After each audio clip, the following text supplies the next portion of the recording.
Bonjour, bienvenue pour ces portes ouvertes virtuelles de la classe préparatoire BCPST du lycée Jacques Prévert. Nous allons commencer par une petite présentation générale qui va être réalisée par moi-même, Gilles Furlot, professeur de SVT en classe de BCPST 1. Et Fabienne Casseras, professeure de SVT en BCPST2. Voilà, à la suite de cette petite présentation, nous vous montrerons quelques vidéos que nous avons fait avec les étudiants de la classe, aussi bien de première, deuxième année, qui vous parleront un petit peu de leur ressenti, de la prépa, du lycée Prévert. Voilà. Donc pour commencer, je vais vous parler des différents débouchés possibles de la BCPST. C'est intéressant de voir ça parce qu'ils sont extrêmement nombreux et extrêmement diversifiés. Donc évidemment, on pense tout de suite à la biologie, à l'agronomie, aux géosciences, mais il n'y a pas que ça. Il y a des débouchés relativement diversifiés. Alors évidemment, j'ai oublié de citer le vétérinaire, puisque la BCPST prépare également au concours veto. Les écoles d'agronomie, ce qu'il faut savoir, c'est qu'elles ne préparent pas que ne forment pas que des ingénieurs agronomes, elles forment aussi des ingénieurs généralistes, c'est-à-dire des ingénieurs qui peuvent travailler dans l'informatique, dans la sécurité alimentaire, l'environnement, l'alimentation, le développement durable, les sciences de l'univers, le climat, la génétique, et même la pharmacologie, la recherche de formules de médicaments ou de formules de cosmétiques, des choses comme ça. Donc vous voyez que vous avez un nombre de débouchés, de domaines dans lesquels on peut travailler à la sortie des écoles proposées par le concours BCPST qui est extrêmement diversifié. Alors bien sûr, il y a également la recherche, c'est-à-dire que si les étudiants intègrent les écoles normales supérieures, mais même s'ils intègrent des écoles d'ingénieurs, eh bien, le débouché recherche est possible, donc en faisant une thèse à la suite de l'école d'ingénieur. Alors, quelles sont les écoles qui permettent d'aboutir à cette grande diversité de métiers? Comme je viens de le dire à l'instant, la recherche et l'enseignement, c'est plutôt les écoles normales supérieures qui sont extrêmement sélectives, mais on peut faire de la recherche et même de l'enseignement si on n'a pas fait les écoles normales supérieures, si on n'a pas réussi ces concours-là. Les écoles nationales vétérinaires pour devenir vétérinaire, alors vétérinaire en cabinet, mais aussi vétérinaire dans les parcours les services sanitaires, de veille sanitaire. Il y a finalement une diversité de métiers également pour les vétérinaires.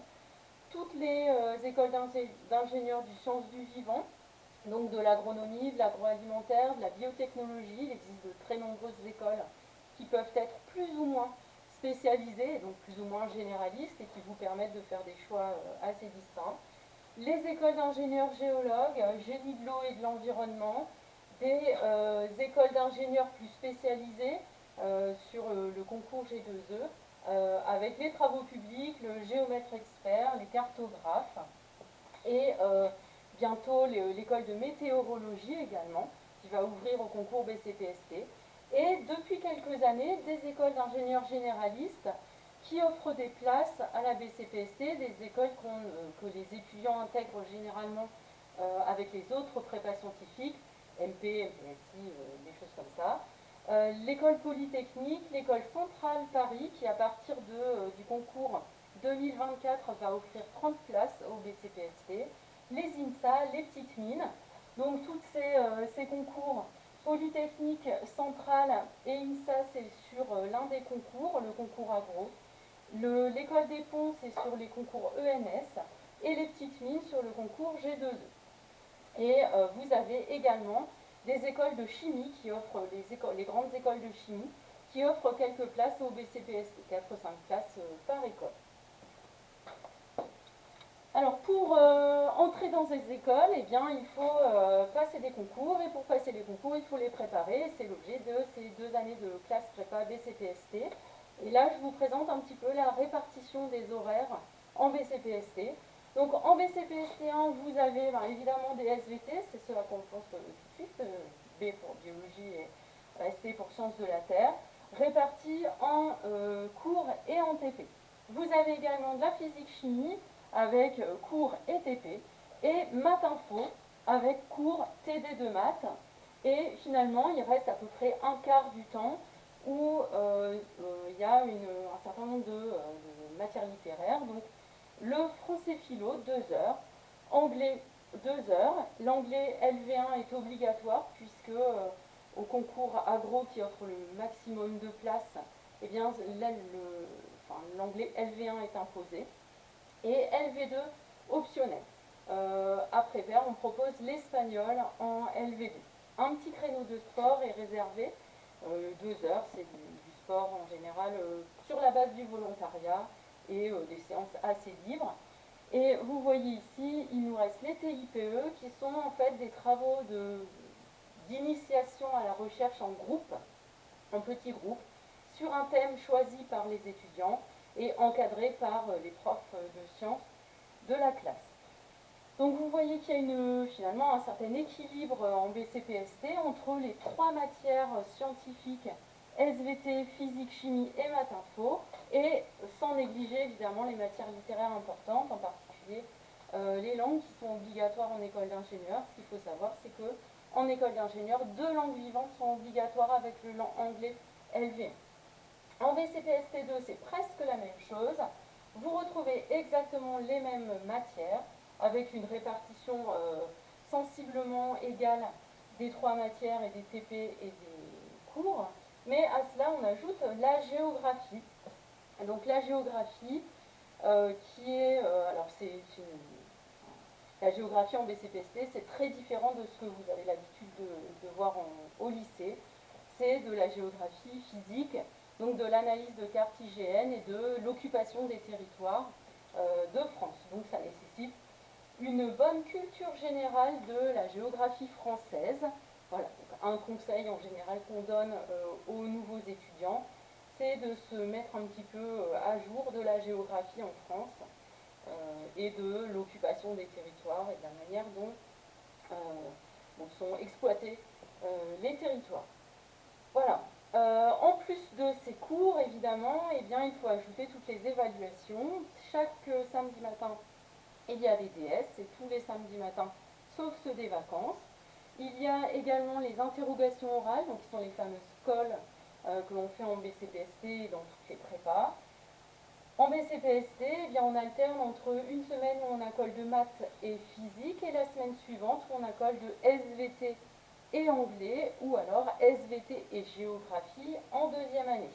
À cela s'ajoutent les devoirs maison et pour l'immense majorité des profs de l'équipe, des interros de cours chaque semaine pour vous inciter à apprendre. Voilà. Et donc je vais laisser maintenant la parole à mon collègue pour la suite. Donc les classes préparatoires, c'est des formations qui vont avoir lieu dans les lycées. On est toujours dans un lycée quand on est en classe préparatoire. La particularité, les particularités qu'on va avoir au niveau de ces classes préparatoires, que ce soit BCPST ou pas d'ailleurs, c'est de bénéficier pour les étudiants d'un fort taux d'encadrement, puisque les enseignants, on va dire principaux, c'est-à-dire les enseignants des matières scientifiques, dans le cas d'une BCPST, n'ont que cette classe-là, donc une seule classe, ce qui nous permet de nous consacrer à 100% et d'avoir toute notre attention vers nos étudiants finalement, pour pouvoir du coup à la fois préparer les cours, vérifier que les choses sont bien comprises, et puis pouvoir assurer un suivi des étudiants. Ce qui est vraiment quelque chose d'important pour la réussite, et c'est vraiment quelque chose qu'on essaye de mettre en place au maximum, de faire au maximum à Prévert, d'avoir ce suivi des étudiants qui est important.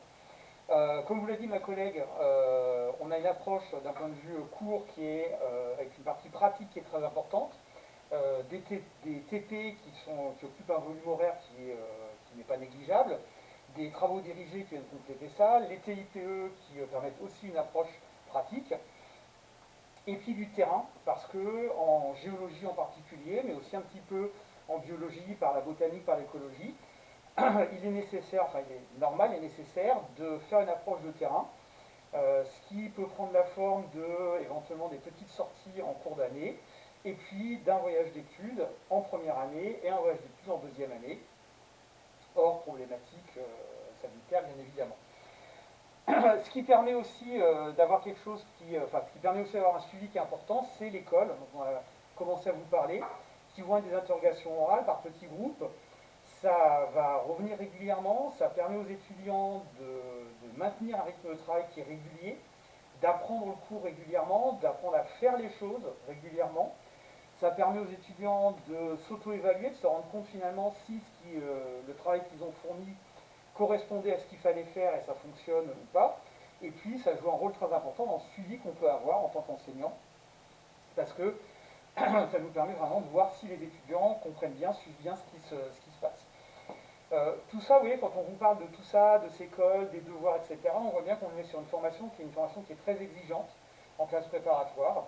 Donc c'est quelque chose qui est très exigeant, mais où en même temps, on va quand même essayer de prendre en compte les spécificités des étudiants, de les accompagner, de manière à ce que cette exigence leur permette d'acquérir des méthodes, de développer les capacités qui sont les leurs, et ça c'est vraiment quelque chose qui se passe toujours en classe préparatoire. On apprend beaucoup en classe préparatoire, qu'on soit en situation de réussite ou même lorsqu'on est en situation d'échec. Pour certains étudiants, c'est des étudiants qui progressent et qui nous le disent quand on discute avec nos anciens étudiants qui ne sont pas forcément restés dans la prépa. Ils nous disent que ça leur a apporté beaucoup, que vraiment la prépa leur a apporté beaucoup. La particularité en BCPST, c'est qu'avec les 3 matières scientifiques qu'on a et avec l'approche particulière qu'on va avoir en biologie, géologie, on va amener les étudiants à développer en particulier des compétences de synthèse.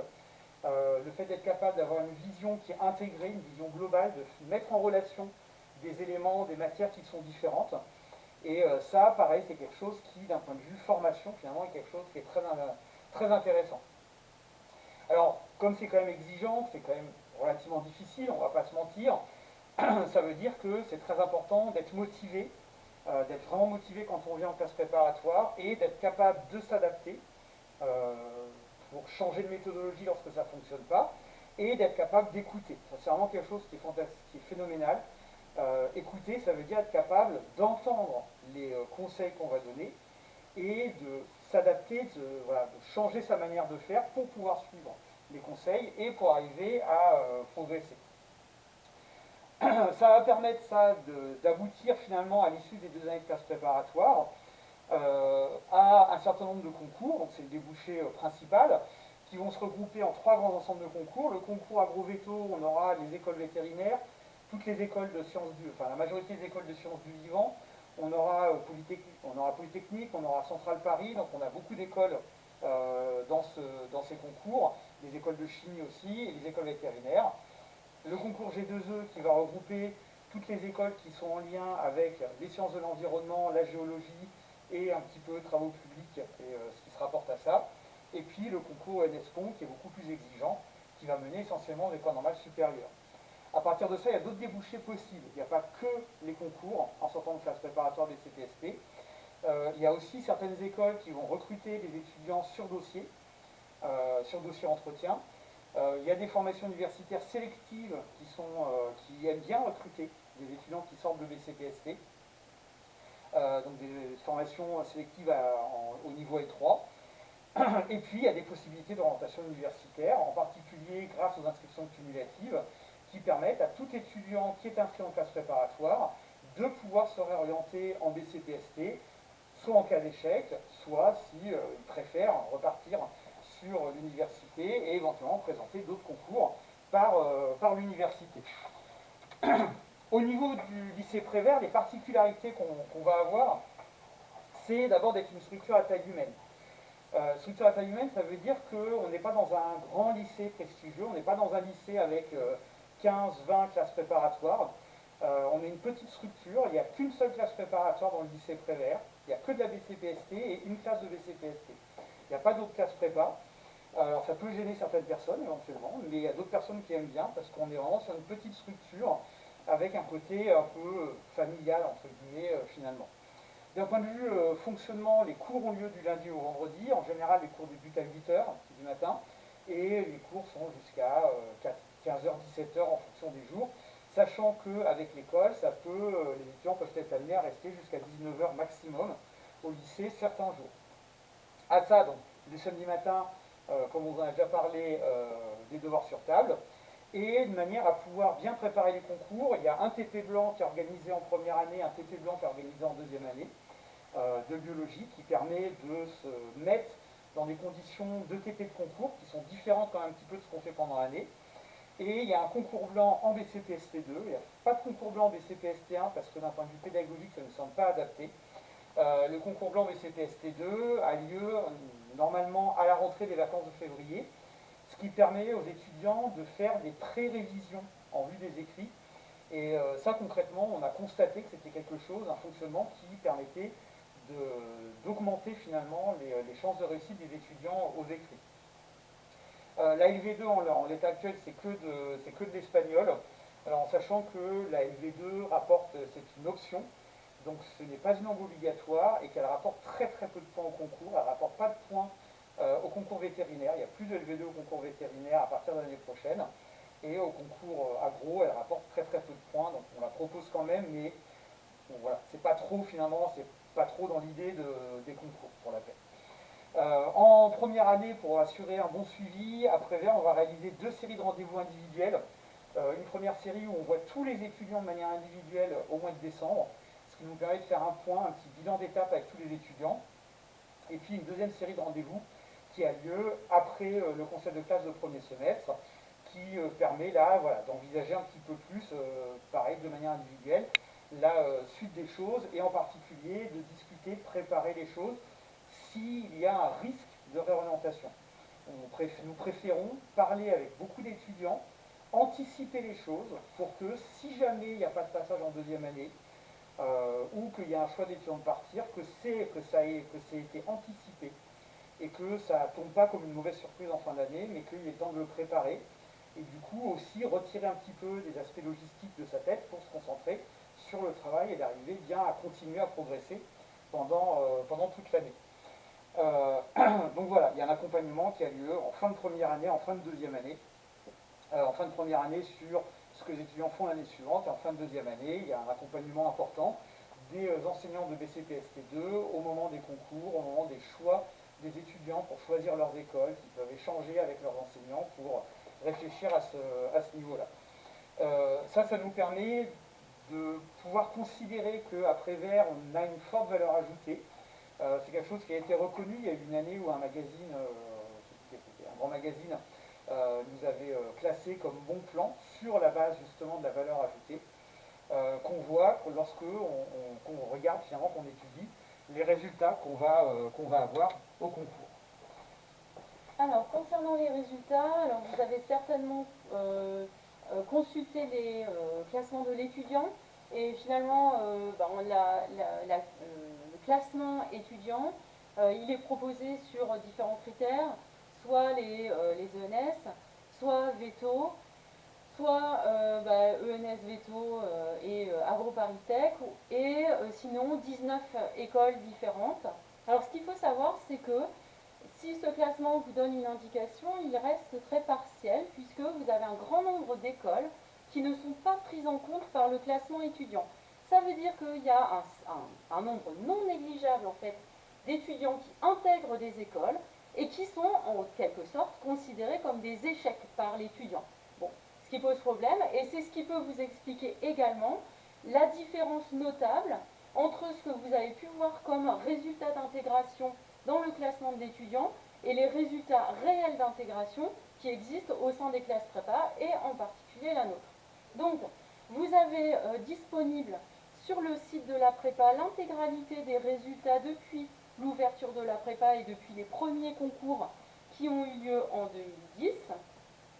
Donc vous pouvez consulter et voir la belle progression depuis 13 ans des résultats de nos étudiants. Alors, finalement, vous avez ici en noir les résultats qui sont les résultats de la session 2021 du concours, avec, pour lequel on avait 40 inscrits, 31 admissibles et 30 admis. Effectivement, la plupart du temps, on constate parmi nos étudiants qu'une fois qu'ils sont admissibles, eh bien, les étudiants sont admis. Ce qui est plutôt une bonne chose, nos étudiants réussissent bien à l'oral. Et par ailleurs, ce qu'il faut voir, c'est que il peut y avoir une différence non négligeable entre le nombre d'étudiants admis et le nombre d'étudiants intégrés. Pourquoi? Eh bien, c'est ce qui est indiqué ici. Vous avez des étudiants qui sont admis dans des écoles et qui pourtant refusent ces écoles. Alors, ces écoles, pourquoi est-ce qu'ils les refusent? Eh bien, il y a une partie non négligeable en fait des refus qui sont liés à veto, c'est-à-dire que les étudiants en fait souhaitent avoir l'école vétérinaire, l'ont pas, donc essayent de repasser une deuxième fois les concours, parce que ce qu'il faut savoir, c'est que si la première année de BCPST ne peut pas être redoublée, la deuxième le peut, c'est-à-dire qu'on a le droit de passer 2 fois les concours. Et il est assez fréquent en BCPST que des étudiants qui sont admis dans certaines écoles lors de leur première présentation au concours refusent cette admission pour pouvoir recommencer l'année suivante, pour avoir une meilleure école ou pour obtenir le concours veto. Et donc vous voyez que au total l'année dernière, eh bien, sur nos 40 étudiants, tous concours confondus, il y en a quand même 36 qui ont été admissibles, donc c'est-à-dire finalement assez peu de non admis. Ceux qui n'ont pas été admis ont choisi de redoubler, donc de faire 5 demi, ça s'appelle faire 5 demi. Parmi les 36, on en a 34 qui ont finalement été admis. Et vous voyez, sur 34 admis, eh bien, seulement 26 ont intégré. Ça veut dire qu'il y en a quand même, il y a 8 étudiants qui ont refusé l'école qu'ils avaient pourtant pour essayer d'avoir un meilleur résultat. Alors on a eu très bons résultats à Veto l'année dernière, puisqu'on a eu 7 admis Veto, et comme vous voyez, il y en a quand même une étudiante qui a refusé Veto. Elle a préféré aller à Gros Paris Tech. Voilà. Alors c'est vrai que si vous regardez nos classements sur les 10 dernières années, eh bien, les intégrés veto sont extrêmement variables. Ça c'est lié d'une part à la variabilité, à l'hétérogénéité de nos promotions, mais aussi au choix des étudiants. C'est-à-dire qu'on a des années où beaucoup d'étudiants veulent veto et donc beaucoup présentent, et puis des années où beaucoup moins d'étudiants veulent veto. Et les étudiants, ils ne sont pas plus mauvais, c'est juste qu'ils ont choisi d'aller à AgroParisTech plutôt que d'aller aux écoles veto. Ce qui est à peu près, en termes de difficulté, à peu près équivalent. Ce n'est pas la même voie en fait. Alors pour l'X, pour l'instant, on n'a pas eu d'intégré, c'est vrai, mais on a eu une admissible, une année. Voilà. Les écoles Polytech Bio sont des écoles qui sont un peu plus spécialisées que les écoles d'agro, donc sont très bonnes écoles également, mais qui nécessitent finalement de savoir dès la fin de la BCPST2 vers quel type de métier on s'oriente. On a en général de bons résultats aux écoles G2E, donc les écoles de géologie, eau, environnement, etc.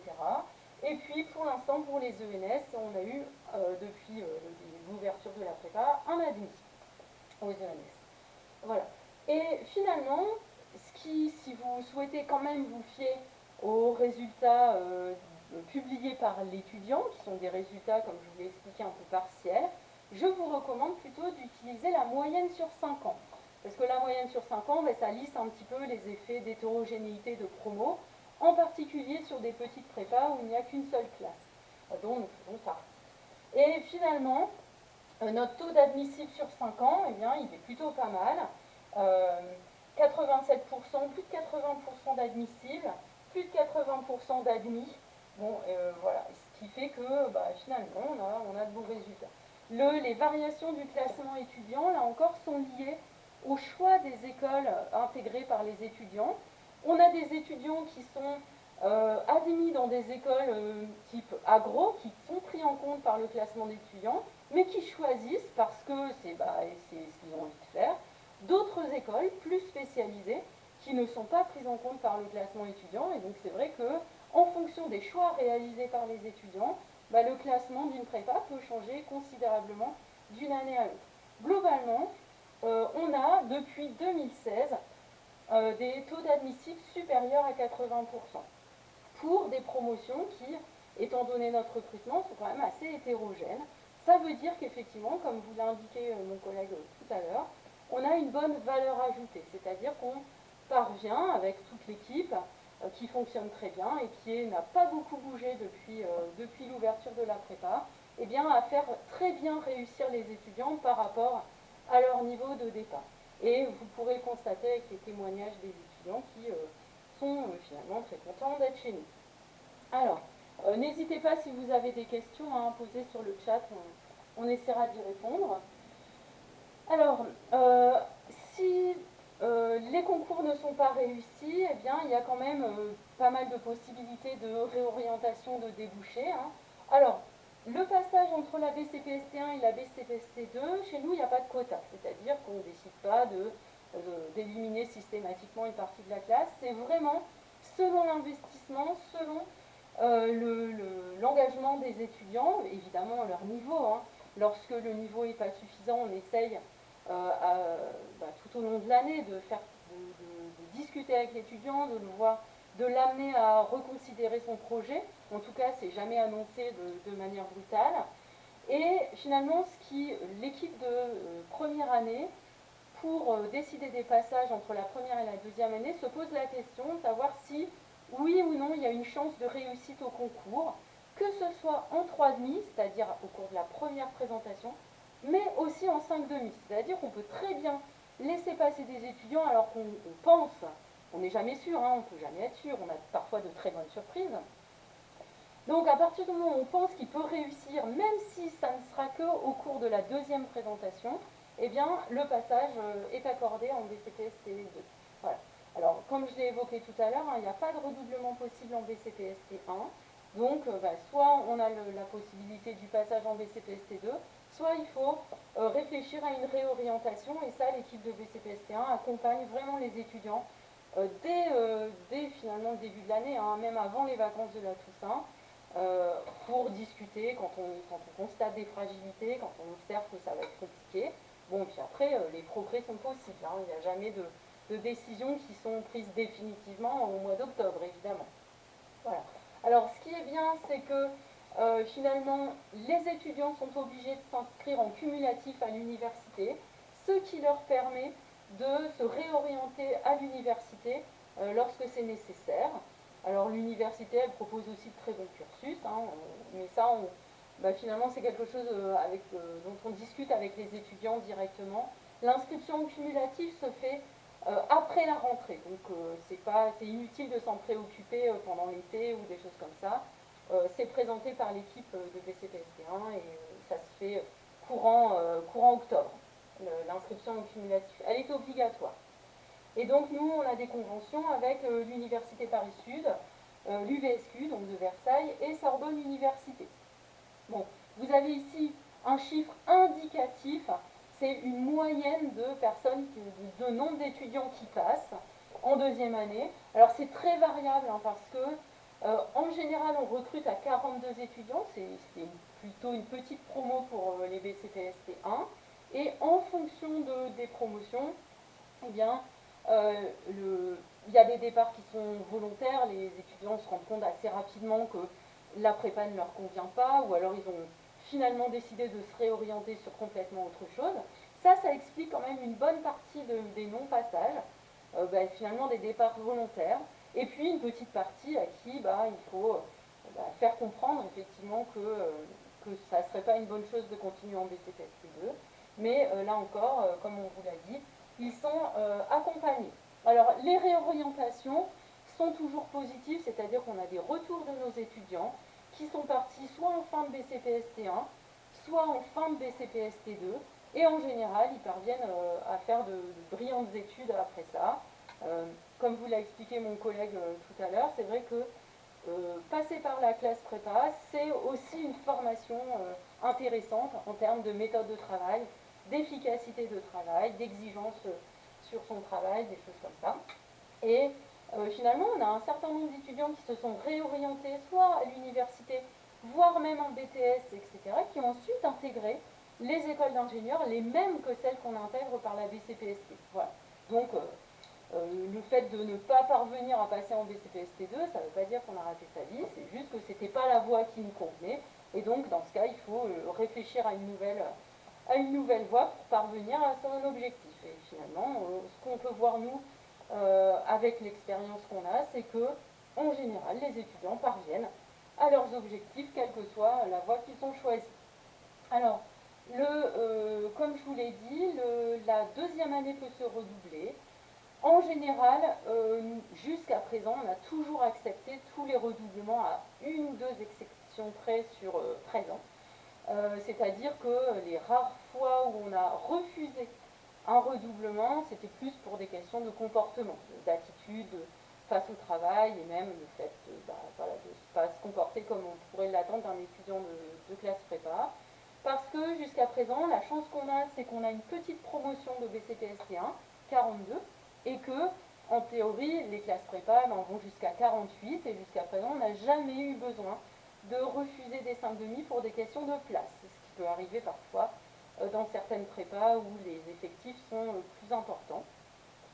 On arrive même tous les ans à accepter des étudiants qui viennent d'autres prépas, comme vous pourrez le voir avec un témoignage tout à l'heure. Ces étudiants viennent chez nous soit parce qu'ils ont envie de changer d'ambiance, soit parce que malheureusement dans leur prépa, il n'y avait pas de place pour qu'ils puissent redoubler, et nous, en général, voilà, on prend quelques étudiants de l'extérieur et qui réussissent très bien, on a toujours eu de bons résultats. Voilà. Et donc on va passer maintenant à d'autres considérations sur la manière d'entrer en BCPST. Voilà. Avant de vous parler de ça, très rapidement, il y a un petit point que j'ai pas oublié de vous dire tout à l'heure aussi, dans le fonctionnement qu'on a à Prévert. Les étudiants de BCPST1, de BCPST2 ont leur salle de classe attribuée. Là aujourd'hui, nous vous parlons depuis la salle de classe des BCPST1. Donc c'est la salle où ils ont tous leurs cours, tous les cours en classe entière en tout cas. Et les BCPST2 sont juste de l'autre côté du couloir, donc les deux salles de classe sont vraiment côte à côte concrètement. Ce qui permet une proximité entre les étudiants de première et de deuxième année, et ça c'est important pour la réussite. Et puis, et donc c'est des classes où les lycéens ne viennent pas, il n'y a que eux, donc du coup ils peuvent décorer un peu cette salle, et ils ont les clés de la salle, c'est-à-dire que la salle peut rester ouverte, et ça leur permet de continuer à travailler au lycée jusqu'à la fermeture du lycée, qui est à peu près à 19h, qu'à 19h ils soient partis. Alors comment est-ce qu'on rentre en BCPST? En BCPST, on a dit, on a trois grandes matières scientifiques, mathématiques informatiques, physique chimie et SVT, biologie géologie. La conséquence de ça, c'est qu'il faut bien évidemment avoir un bac général et qu'il est indispensable d'avoir suivi ces trois matières en première. Donc d'un point de vue spécialité, en première, il n'y a pas le choix. Pour faire une BCPST, il faut les trois spécialités, SVT, physique chimie et mathématiques. Normalement, c'est normalement pas envisageable d'intégrer une BCPST, quelle qu'elle soit, quel que soit le lycée, si on n'a pas ces trois matières scientifiques en spécialité en première.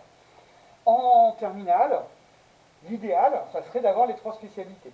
Sauf qu'avec la réforme du lycée, ça n'existe plus. Il n'y a pas de possibilité de garder les trois spécialités en terminale. Donc du coup, les trois possibilités existent. Et on va recruter toutes les BCPST, en particulier Prévert, on va recruter sur les trois doublettes possibles. C'est-à-dire qu'on va recruter des élèves qui ont fait physique et mathématiques et qui n'ont pas gardé SVT. On va recruter des étudiants qui gardent en terminale SVT mathématiques et qui manquent la physique. Et puis on va recruter des étudiants qui ont pris SVT et physique, qui n'ont pas la spécialité mathématique. Par contre, il est indispensable d'avoir maths complémentaire, d'avoir pris l'option maths complémentaire. Ça c'est vraiment totalement indispensable. Il n'est pas envisageable d'intégrer une BCPST en n'ayant fait pas du tout de mathématiques pendant l'année de terminale. Il faut au moins avoir fait les maths complémentaires. Et une recommandation que nous on peut difficilement vérifier dans les dossiers, mais qui est vraiment importante, c'est qu'il est vraiment important de faire maths complémentaires de manière sérieuse. Parfois, l'enseignement de maths complémentaires est fait de telle manière qu'il est souvent facile d'avoir des très bonnes notes assez facilement au lycée. Il faut faire l'effort de bosser ces maths complémentaires parce que ça sera important pour la réussite par la suite en classe préparatoire. Donc les trois possibilités existent. Il n'y a pas vraiment de possibilité qui est vraiment meilleure que les autres. C'est vrai que SVT physique, maths complémentaires, ça permet de garder les trois matières. Donc c'est ce qui est le plus équilibré. C'est une solution qui est équilibrée. Après, les étudiants vont vous en parler dans leur ressenti. c'est un peu compliqué, surtout en début d'année, les cours de mathématiques de BCPST quand on n'a que maths complémentaire. Mais ça le fait, c'est quand même une chose qui est totalement gérable. Donc ce qui est important, c'est aussi d'avoir un petit côté finalement logique. Gardez les spécialités en terminale que vous aimez bien. Voilà, celles que vous aimez bien, où vous êtes bon, ça vous permettra aussi d'avoir un bon dossier. Et ça, c'est quand même quelque chose qui est aussi important. Si on regarde Parcoursup de cette année, on a eu 1230 candidatures. Alors ça paraît beaucoup, hein, mais c'est comme ça pour un peu toutes les prépas. Dans ces 1230 candidatures, on avait 1004 candidatures de terminale qui étaient à 85% correspondant à ce qu'on a indiqué ici. Il y avait 15% de candidatures qui posaient des problèmes de cohérence par rapport au choix qui avait été fait. Sur ces 1230 candidatures, on a classé 692 candidats. Donc c'est des dossiers où après étude, après lecture du dossier, après vers, tous les dossiers sont lus à un moment donné. On a une partie de classement informatique et on a une partie où on va consulter les dossiers et tous les dossiers sont vérifiés par un œil humain. Il n'y a aucun dossier qui est classé 100% de manière informatique.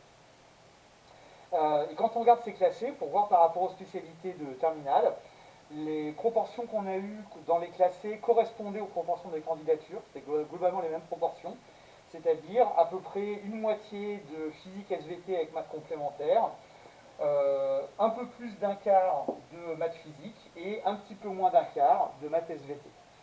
Là-dedans, on avait 10% de boursiers, ça correspond aux taux qui nous sont imposés, étant donné le nombre de boursiers candidats qu'on a. Et cette année, on a appelé jusqu'au 686e. Donc cette année, on a appelé, voilà, on a appelé très très loin sur Parcoursup.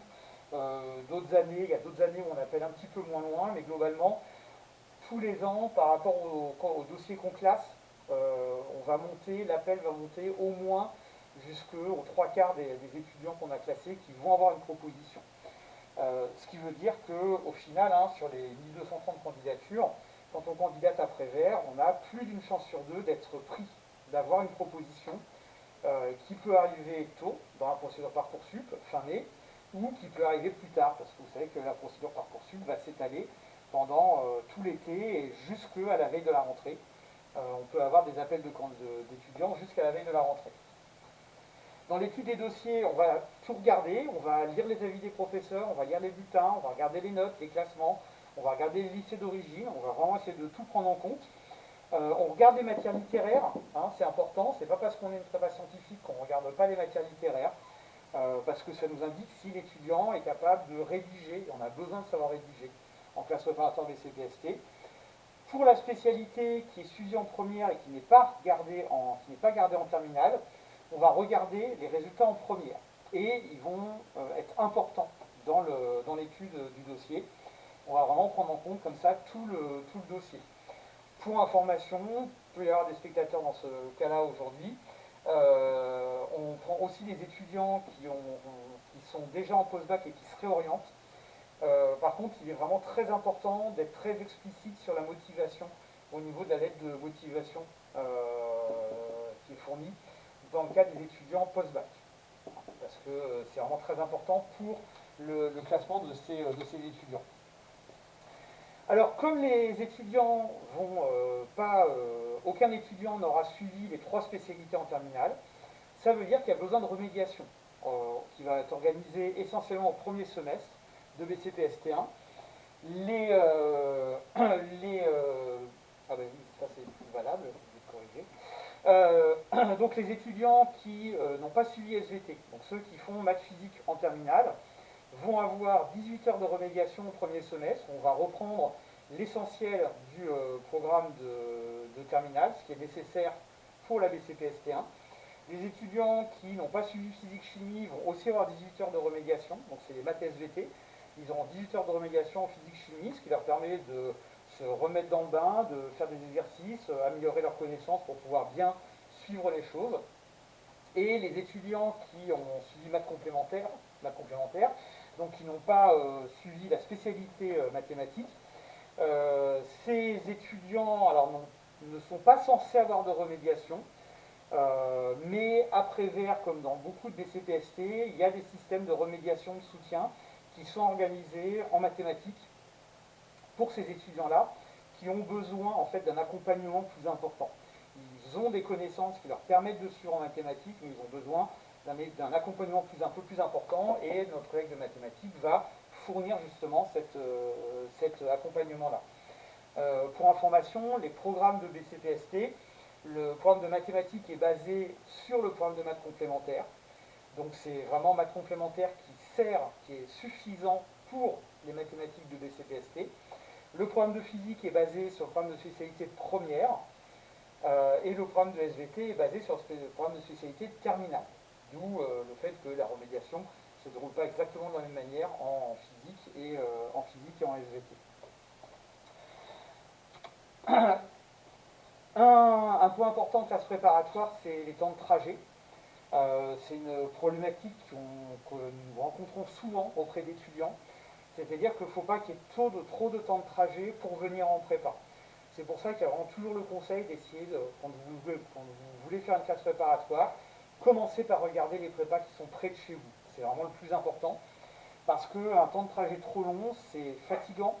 Et on ne peut pas travailler pendant les trajets. Ce qui fait que ça rajoute du travail le soir, ça fait se lever plus tôt le matin. Et ça, c'est vraiment dommageable d'un point de vue réussite. Concrètement, ce qu'on considère, c'est qu'il ne faut pas plus de 30 minutes de trajet aller pour venir à la prépa. Ça fait quand même déjà 1 heure par jour. Ça peut monter jusqu'à 45 minutes, mais c'est vraiment le grand maximum, il ne faut pas aller au-delà. Après, au-delà, ça veut dire qu'il faut trouver un logement. Il faut trouver à se loger à proximité du lycée, en se rapprochant de manière à avoir un temps de trajet qui soit compatible avec une bonne réussite en classe préparatoire. Donc à Prévert, notre inconvénient, c'est qu'il n'y a pas d'internat. Donc il n'y a pas d'internat qui existe, il n'y aura pas d'internat. Donc voilà, ça c'est vrai que c'est un inconvénient. Après, soyez aussi conscient du fait, renseignez-vous bien dans les lycées qui ont des internats sur le nombre de places réelles qui vont être proposées. Parce qu'en région parisienne en particulier, il n'est jamais possible de proposer des places en internat pour tous les étudiants qui le désirent. Au niveau de Boulogne-Billancourt, on a une résidence universitaire du Crous qui est présente, qui est accessible. En fait, il faut faire une demande par le Crous, qui est rejeté, et une fois qu'on est pris à Prévert, faire une demande par la mairie de Boulogne-Billancourt. Et là, il y a des places qui sont réservées pour les étudiants sur Boulogne-Billancourt, dans la résidence universitaire. Et ça permet d'avoir accès à cette résidence, en priorité pour les boursiers. Et si vraiment il n'y a pas assez de boursiers qui demandent, dans ce cas-là, il y a possibilité d'avoir une place. Sinon, il y a d'autres résidences étudiantes dans Boulogne-Billancourt. C'est très variable d'un point de vue prix, donc il faut vraiment regarder. Ça va quasiment du simple au double sur les prix qui sont proposés. Et puis, il y a le parc locatif privé, où c'est possible de trouver des logements pas trop chers, même si on est à Boulogne-Billancourt, donc c'est pas donné. Et une solution qui est pas mal, on a déjà des étudiants qui l'ont fait, qui est le logement intergénérationnel. Donc vous savez, c'est lorsque vous habitez chez une personne âgée. Alors en classe prépa, il faut prendre les solutions intergénérationnelles qui sont les plus chères, c'est-à-dire où vous n'avez pas de contrepartie. Parce que des fois, ils vont demander à ce que l'étudiant mange, passe 2 heures avec la personne par jour, par exemple, quelque chose comme ça. Et ça, c'est pas réalisable. En prépa, c'est pas réalisable. Donc voilà. Pas hésiter à aller sur le site de la prépa, parce que sur le site de la prépa, on a des informations qui sont données, on a quelques pistes qui sont données pour justement cette problématique des logements. Donc si vous avez des questions, on vous l'a déjà dit, puis il y a des personnes qui sont déjà intervenues, vous n'hésitez pas à poser des questions sur le chat du stream. On va justement regarder un petit peu, puis on reviendra peut-être vous dire des petites choses complémentaires. On va même tout de suite vous dire des choses complémentaires en fonction des questions qui sont posées. Et puis on pourra revenir en fonction des questions, dire des petites choses complémentaires entre deux vidéos qu'on va pouvoir vous présenter. Alors, je reviens pour répondre à une question qui était posée par rapport au concours. Alors, si vous me permettez, je vais revenir sur les diapos pour avoir un petit support. Voilà. Donc, pour les concours, la question était de comprendre ce que c'est les admissibles et je vais peut-être plutôt me mettre sur les admis. Alors, les concours se déroulent en 2 temps. Il y a d'abord les écrits qui ont lieu fin avril jusqu'à mi-mai. Il y a 3 banques d'épreuves. C'est-à-dire que sur la trentaine, quarantaine d'écoles que l'on peut intégrer, ces écoles sont regroupées en banques d'épreuves. Donc, il y a les étudiants commencent par la banque Agroveto, c'est-à-dire que c'est une série d'épreuves sur 1 semaine, donc dans chaque matière, écrite. et qui vont être utilisés, les résultats de ces épreuves sont utilisés par toutes les écoles de la banque AgroVéto. Donc les écoles vétérinaires, polytechniques, centrales, les écoles agro, les écoles de chimie, etc. Ce qui va changer selon les écoles, ce sont les coefficients utilisés pour ces différentes notes obtenues par les candidats.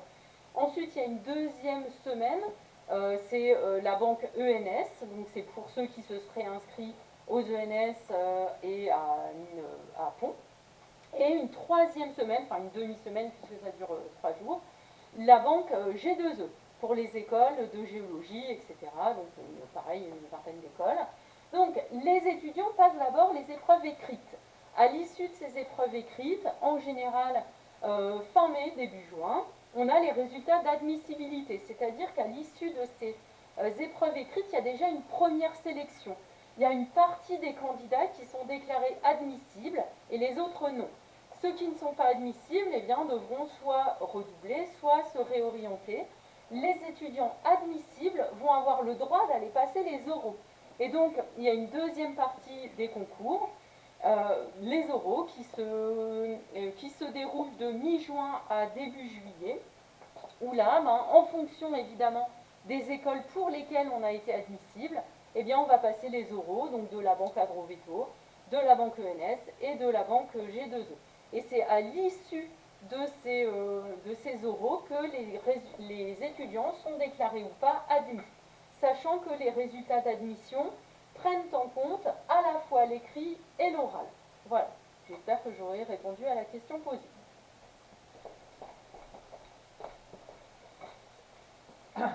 Alors, vous n'hésitez pas à continuer à poser des questions. On pourra justement y répondre en direct par la suite, entre deux vidéos. Donc là, on va passer à des vidéos qui ont été faites avec les étudiants de première année, de deuxième année. On va commencer par une première vidéo, enfin, quelques petites vidéos avec les étudiants de première année, qui sont, vous allez voir, 4 étudiantes qui ont suivi les 3 doublettes, SVT physique ou SVT maths ou maths physique en terminale. Et puis ensuite, on reviendra pour faire la transition, on passera à des étudiants de BCPST2 avec différents parcours d'étudiants de BCPST2. Donc voilà, donc je vous propose de passer à la première vidéo avec